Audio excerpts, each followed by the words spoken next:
विपक्षी पार्टीहरूले Indian national inclusive alliance अर्थात् भारतीय राष्ट्रिय विकास समावेशी गठबन्धन नामक गठबन्धन गरेको छ। उक्त गठबन्धनको प्रारम्भमा भने भाजपालाई गाह्रो पर्ने सम्भावना देखिएको थियो। हालमा जस्तो प्रकारले गठबन्धन पार्टीहरूमाझ फाट देखिँदैछ त्यसले पनि एउटा प्रश्न चिन्ह खडा गरेको छ। यस दृष्टिले हेर्दा आउँदो लोकसभा चुनावमा एनडीएको विरुद्ध चुनाव लड्ने कुनै प्रबल विपक्षी रहन्छ त भन्ने भनाइहरू अघि आइरहेको छ। नमस्कार दर्शकवृन्द, म मुकेश, स्वागत छ यहाँलाई यसको लाइभमा।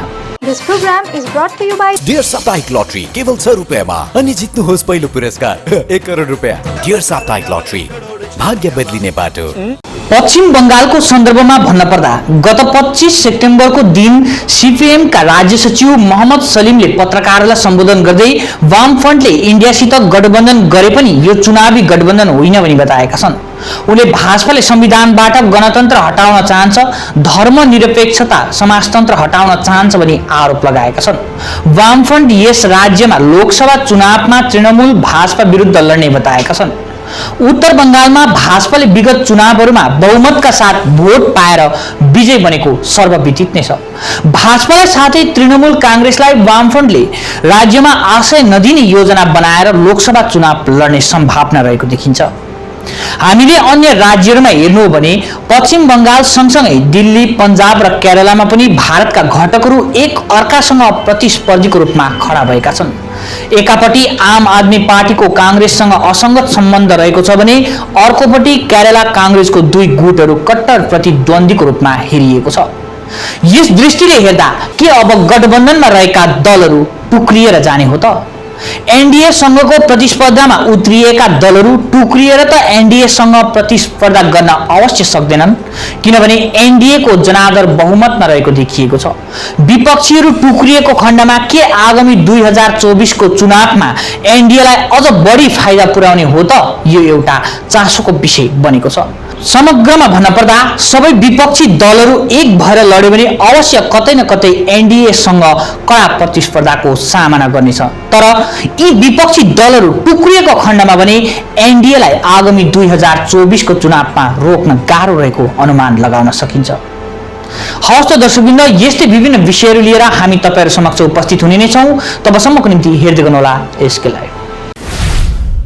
नागालैंड सरकार टियर 500 मन्थली लटरी, पहिलो पुरस्कार 2.5 करोड ग्यारेन्टी र अरु पनि थुप्रै पुरस्कारहरू। टिकट 500 रुपैयाँ। Draw 30 September. पहिलो पुरस्कार केवल बिक्री भएका टिकटबाट।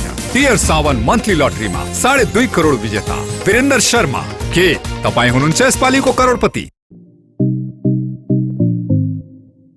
सिलगढीका 35 वर्ष पुरानो साथै एउटा विश्वसनीय नाम Himalayan can furniture. Attractive can फर्निचरको साथ साथ तपाईहरूको घर, अफिस, होटल, स्कुल अनि आउटडोर फर्निचरको एक मात्र complete solution. Himalayan can furniture crystal, curl on, sofa world, Tata steel, featherlite अनि अब्सेसन जस्तै धेरै नामी दामी ब्रान्ड्सको फर्निचर देखिनको लिएर फर्निशिङको निम्ति आजै आउनुहोस् हिमालयन क्यान फर्निचर। 0% इन्ट्रेस्टमा इजी EMI को सुविधा पनि उपलब्ध छ र साथै पूजा अफर को लाभ उठाउनुहोस्। Himalayan can furniture, hill cart road, near Vishwadeep cinema, Siliguri. A complete IT and security surveillance solution. From high-end professional networking solutions to biometric application, from CCTV cameras to access control, from fire alarms to vehicle monitoring systems, we do it all. Security for all, government establishment, army, banks, education, healthcare, hotels, retail chain, police, projects, real estate or home. Our services take care of everything from conducting surveys, analyzing requirements, designing solutions to implementing, installing electronic security systems and maintenance. Sidwap Siliguri 9434023813.